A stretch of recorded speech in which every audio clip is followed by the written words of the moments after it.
Alright everybody, got the Wemo maker for Christmas, had to put it to good use, so I decided to make a doorbell relay that would trigger a lamp to notify me that someone is at the door when I can't hear the speaker of the doorbell, and also send me a text message via Ifttt.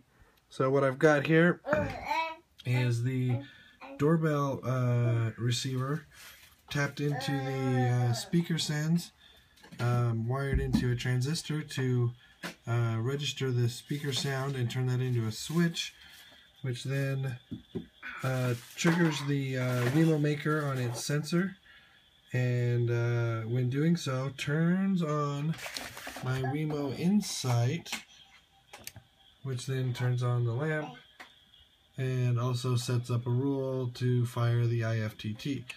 So let's see if it works. We press this is a manual button on the receiver. You can also do it with the doorbell, of course.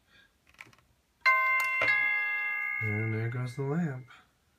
So, Wemo maker put to good use.